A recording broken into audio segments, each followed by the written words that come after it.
Hello, नमस्कार दोस्तों। मैं अमित गोस्वामी आप सभी का हमारे यूट्यूब चैनल पर स्वागत करता हूँ।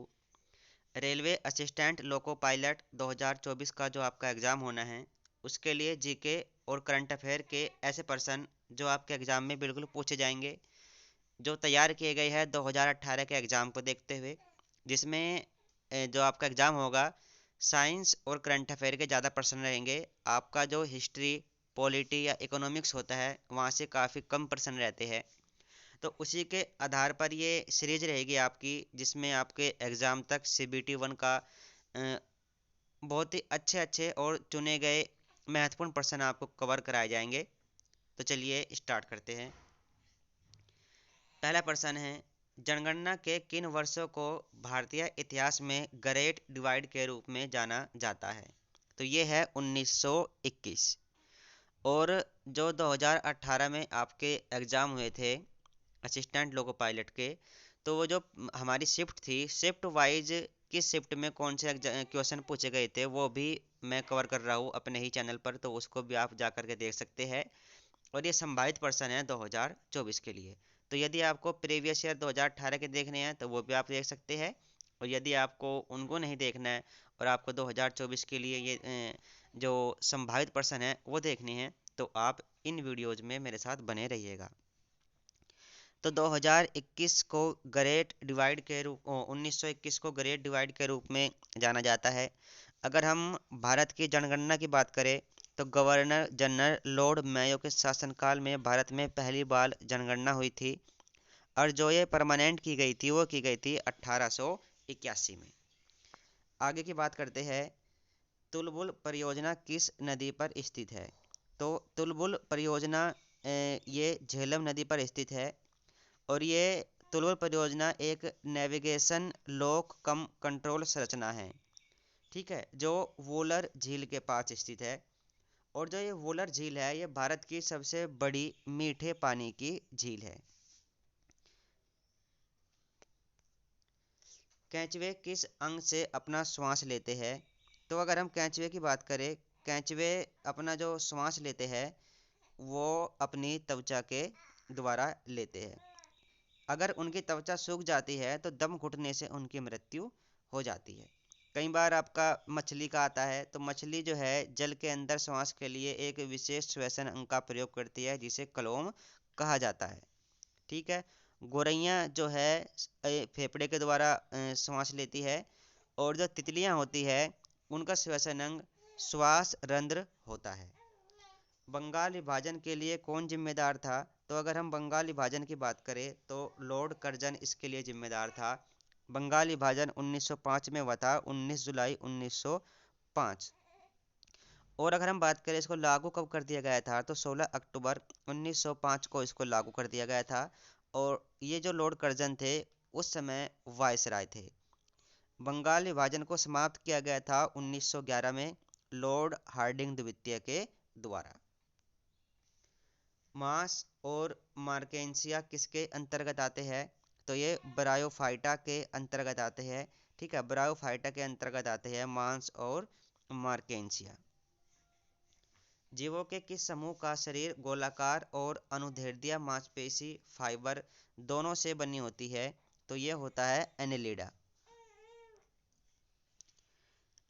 अगले प्रश्न की तरफ चलते हैं। आयुष्मान भवय एक अभियान चलाया गया था, ये किसके द्वारा चलाया गया था? तो ये अभियान चलाया गया है राष्ट्रपति के द्वारा। तो 13 सितंबर को ये अभियान की शुरुआत की गई थी राष्ट्रपति द्रौपदी मुर्मू जी के द्वारा। और द्रौपदी मुर्मू जी के बारे में आपको ये याद रखना है, भारत की पहली आदिवासी महिला राष्ट्रपति है। दूध में कौन से रोगाणु रोधी एंजाइम होते हैं? तो लैक्टोफेरिन, लैक्टोप्रोक्सीडेज और लाइसोसोम, ये दूध में जो है रोगाणु रोधी एंजाइम पाए जाते हैं। दो वस्तुओं के मध्य गुरुत्वाकर्षण बल किसके समानुपाती होता है? तो ये होता है उनके द्रव्यमानों के समानुपाती। और ये नियम किसका है? न्यूटन का। आपने देखा होगा जो ये फोर्स है, ये जी एम M1 M2 और R स्क्वायर होता है। तो उनकी दूरी के स्क्वायर के व्युत्क्रमानुपाती होता है ये गुरुत्वाकर्षण बल, और उनके द्रव्यमानों के गुणनफल के समानुपाती या फिर अनुपाती होता है। कौन सी भौतिक राशि किए गए कार्य की दर को मापती है? तो वो होती है शक्ति। आधुनिक आवर्त सारणी में तत्वों को किस तरह से व्यवस्थित किया गया है? आवर्त सारणी से आपके बहुत सारा प्रश्न आने वाले हैं। तो पिछली बार का जो एग्जाम था ग्रुप डी का और असिस्टेंट लोको पायलट का, आवर्त सारणी से हर शिफ्ट में 2 से 3 प्रश्न आए थे, इस बार भी आने वाले हैं। तो आवर्त सारणी को आपको अच्छे से रट करके जाना है, जैसे किस आधार पर बनी है, पहली बार किसने बनाई, फाइनल किसने बनाई, पिता किसको कहा जाता है, कितने वर्ग है, समूह है, ये सारी चीज़ें। तो आवर्त सारणी परमाणु संख्या के बढ़ते क्रम पर ये व्यवस्थित की गई है। और अगर हम बात करें इसमें समूह कितने हैं, तो 18 है, और आवर्त की अगर हम बात करें तो वो है 7। आवर्त सारणी का त्रिक नियम किसने दिया था? तो डोबेनियर ने आवर्त सारणी का त्रिक नियम दिया था। ग्लोबल हंगर इंडेक्स 2023 में भारत की रैंक कितनी है? तो 111 है भारत की रैंक, जो 4 स्थान गिरकर पहुंची है। 125 देशों में सर्वे किया गया था, जिसमें भारत की रैंक आई है 111। इससे पहले 107 पर थी भारत की रैंक। जून 2023 में पेन पिंटर पुरस्कार से किसे सम्मानित किया गया है? तो माइकल रोसेन को पेन पिंटर पुरस्कार 2023 से सम्मानित किया गया है। क्यों किया गया है? क्योंकि बच्चों के लिए कविता और साहित्य में उनके काम के लिए इनको प्रतिष्ठित पेन पिंटर पुरस्कार से सम्मानित किया गया है। भारत के संविधान का 52वां संविधान संशोधन ये किसके रिगार्डिंग है? तो राजनीतिक दल बदल के खिलाफ जो प्रबंधन होता है, ये उसके रिगार्डिंग है। 52वां संविधान संशोधन दल बदल विरोधी कानून इसके अंतर्गत है। भारतीय संविधान की 10वीं अनुसूची में इसको जोड़ा गया था, और 15 फरवरी 1985 में इसको लागू किया गया था। ठीक है, पहले अगर संविधान संशोधन की बात करें, उसके अंदर भारत के संविधान में 9वीं अनुसूची को जोड़ा गया था। किसका बीज प्रोटीन वसा का प्रचुर स्रोत होता है? तो सोयाबीन का होता है। 31 ग्राम प्रोटीन के अंदर 100 ग्राम वसा या तेल पाया जाता है। ठीक है,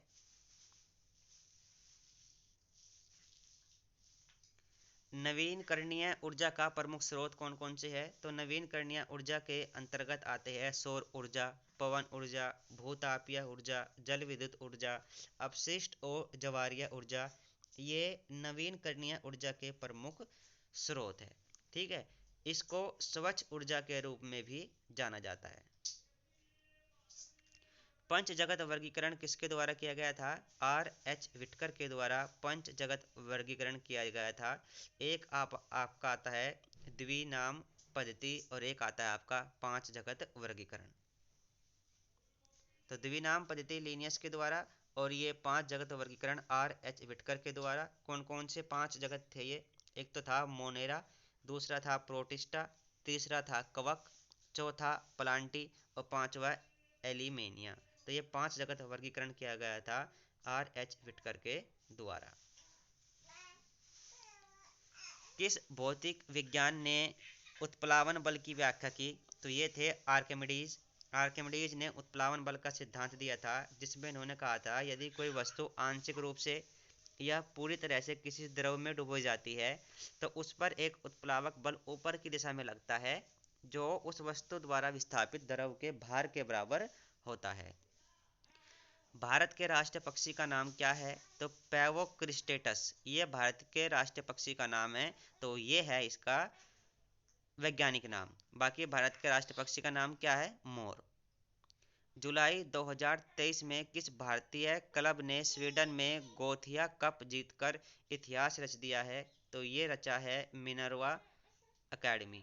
तो मिनर्वा अकेडमी ने गोथिया कप दुनिया का सबसे बड़ा और सबसे अंतर्राष्ट्रीय युवा फुटबॉल का टूर्नामेंट है, जिसको भारतीय मिनर्वा अकेडमी ने जीत लिया है।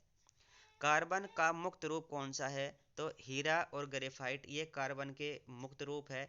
बाकी आपने देखा होगा संयुक्त रूप में, तो कैल्शियम कार्बोनेट, संगमरमर, कोयला, ये संयुक्त रूप है। किस व्यक्ति को 2023 का शास्त्र रामानुजम पुरस्कार मिला है? तो ये है रुई किसियांग झांग। तो इनको शास्त्र रामानुजम पुरस्कार दिया गया है। एक ध्वनि का तारत्व किस पर निर्भर करता है? तो ध्वनि का जो तारत्व होता है वो आवृत्ति पर निर्भर करता है।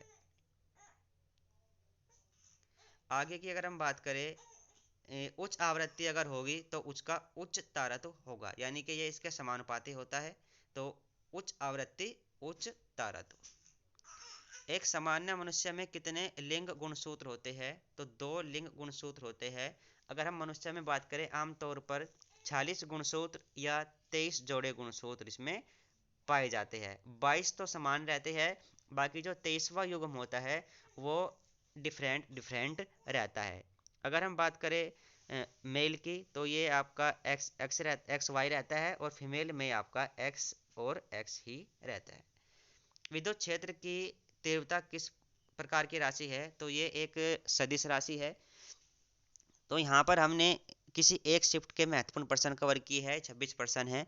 ऐसे ही 25-26 प्रश्न और साथ में कुछ जरूरी जानकारी आपको हर वीडियो में प्रदान कर दी जाएगी।